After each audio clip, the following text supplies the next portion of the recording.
Hello, j'espère que vous allez bien. Je suis ravie de vous retrouver aujourd'hui pour cette nouvelle vidéo où nous allons parler de mon bilan, de mon challenge Moringa. Donc si vous me suivez depuis un petit moment, vous savez qu'il y a de cela 3 mois, je me suis lancée dans un challenge Moringa où l'idée en fait était de consommer la plante autant que possible, de l'utiliser pour les soins capillaires, de l'utiliser en huile de pouce, donc vraiment sur différentes formes. J'ai fait d'ailleurs des petites recettes à ce sujet, je vous les mettrai dans la barre d'infos.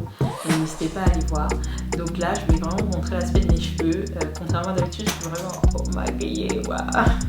Bref, j'ai essayé, hein, c'est pas mon domaine. J'ai essayé en tout cas de maquiller un peu, histoire de changer un peu. Et donc voici ce à quoi ressemblent mes cheveux. Donc pour vous faire un peu un bilan de ces 3 mois. Bon, je vais être très honnête avec vous, je n'ai pas été très consciencieuse. On va dire que le premier mois et demi, je suis vraiment bien. Je faisais des masques à base de moringa, même quand je n'avais pas le temps de préparer mes masques ou faire mes petites préparations. J'utilisais en fait un produit d'une marque, faudrait que je vous retrouve le nom, je vous la mettre en barre d'infos, à base de moringa, donc j'étais vraiment à fond.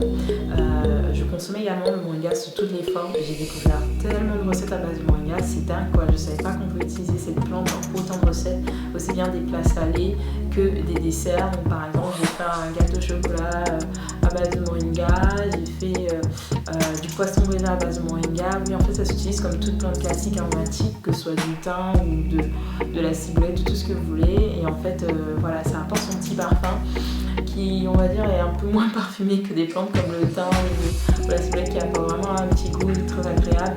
C'est pas la plante la plus agréable qui existe, mais quand on connaît toutes ses propriétés, on y va quoi. Elle a un goût de plante quoi. Voilà, je trouvais que c'était un goût de plante. Et puis surtout, comment moi je l'ai beaucoup consommé, c'est surtout en tisane ou en thé. Donc très souvent, même plusieurs fois par jour, je faisais ma petite théière en fait à base de moringa et je rajoutais d'autres plantes. Je pouvais mettre du thé ou alors une infusion si c'était le soir. Je pouvais mettre un peu de quinquilibre, un peu d'hibiscus si je voulais un petit goût, le petit goût de l'hibiscus ou pour voilà, agrémenter un peu autrement.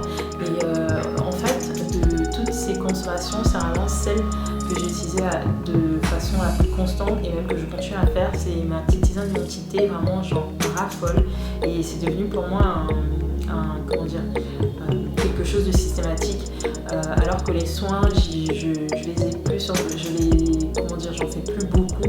Et voilà, comme je disais, j'ai été vraiment assidue que la première partie du challenge. La deuxième partie, si vous me suivez sur Insta, vous savez que j'ai fait le tour du Mont Blanc avec mon chéri.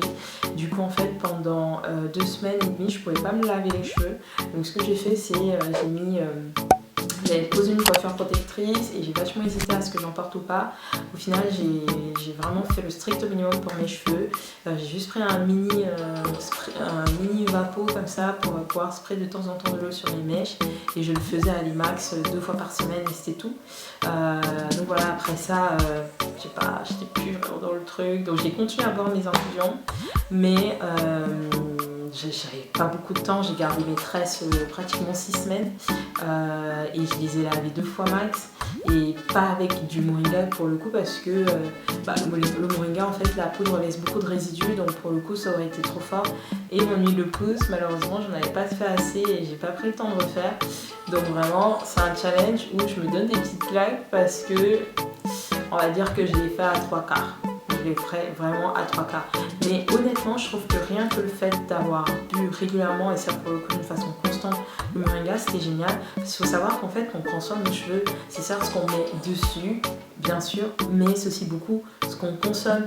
Donc moi c'est quelque chose que je trouve vraiment très important et que j'ai compris avec les plantes. Et c'est comme ça que de plus en plus, en fait, je me tourne vers de la consommation de plantes. D'ailleurs, je teste pas mal de recettes véganes, végétariennes que je partage sur ma chaîne, sur ma page Instagram, donc n'hésitez pas à aller voir.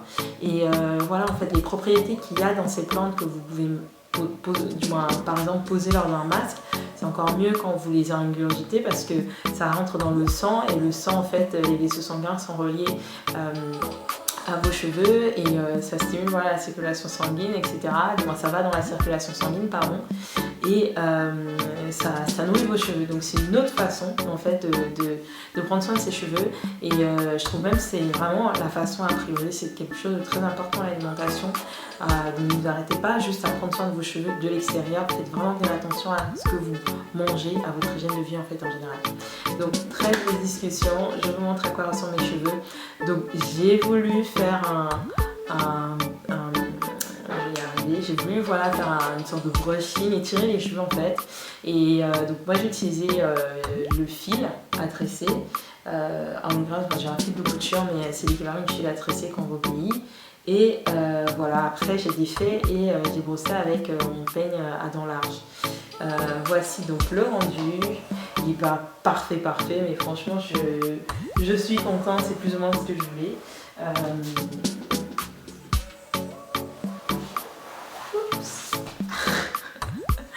J'y ai arrivé.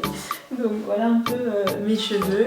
Donc je vais vous montrer, bon, j'avais pas vraiment pris de photos en mode j'avais pas pris les mesures en étirant les cheveux, mais bon c'est pas grave. En tout cas je remarque que mes cheveux ont vraiment poussé, je remarque surtout qu'ils sont fortifiés en fait. Je trouve que le moringa fortifie vachement les cheveux, donc je trouve que mes cheveux sont beaucoup plus forts en fait. Ils se cassent un peu moins, même si, bref, je vous parlerai de la casse à un autre moment. Ils sont beaucoup plus forts et je trouve que j'ai vraiment une belle épaisseur, une belle densité et ça, vraiment, j'en suis contente. Je vais vous montrer, je vais vous faire un petit lens check tant qu'à faire. Mon dernier lens check, je pense, sur ma chaîne datait de quand j'avais coupé mes pointes. Donc, je vais essayer de comparer en fait à ma vidéo coupe des pointes. Puis on verra. Ou sinon, si je ne retrouve pas les images, je mettrai la vidéo en barre d'infos.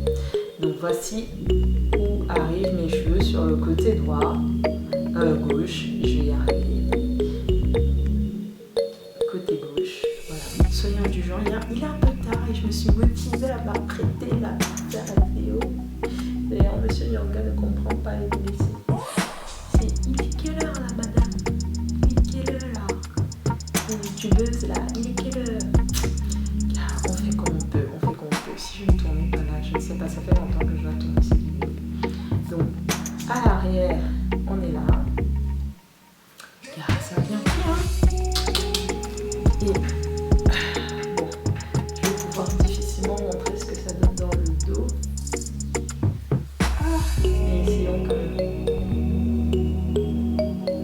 Dans le dos. Je suis là.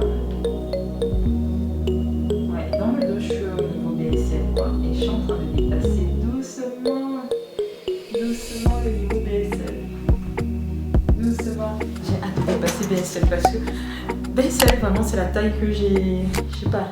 C'est la taille que je frôle à chaque fois et après ça se casse, après ça recommence. Donc j'ai vraiment envie de dépasser BSL cette année. One of my hair goals. My hair goals, donc comme disent les américaines, c'est vraiment de dépasser BSL là. Dépasser, même pas de beaucoup, juste un peu pour voir ce que ça peut donner. Ok, donc là on est sur le côté droit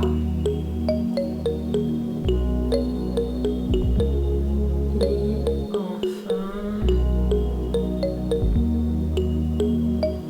hey, ok, back. C'est enfin parce qu'il faut que je le regarde. Donc là, c'est complètement fait ma coiffure que j'ai mis des heures à faire. Vous voyez vous-même. Mettez un pouce vers le haut là. Abonnez-vous si ce n'est pas encore fait. Récompensez un peu le travail ici. Regardez comment ça pousse ça. Je ne suis pas sûre. Bon, franchement, très content de ce challenge. Moi, perso, ça m'a vraiment convenu. Je suis très contente. Je n'ai pas tout suivi, donc... Mais contente en tout cas d'avoir découvert la plante parce que je ne connaissais pas. J'ai d'ailleurs fait une autre recette d'huile de pousse à base de moringa et d'aloe vera que j'utilise d'ailleurs sur mes pointes, quand je vais faire des soins et tout ça. Donc en fait, le challenge est terminé, mais je vais continuer à utiliser la plante sous différentes formes et pas de façon aussi intensive. Je pense que ce que je vais garder, c'est le fait de la prendre en thé et tisane régulièrement. Et je vous dirai. En tout cas, je vais vous faire une autre vidéo parce que honnêtement, je dirais que ce n'est pas que le moringa qui a fait pousser mes cheveux comme ça. J'ai changé plein de petites choses. Il y a plein de petites choses que je comprends mieux de mes cheveux. Et je vous dirai ça dans les prochaines vidéos. Donc, stay tuned pour ne pas manquer les aventures de Mademoiselle Yanga. Allez!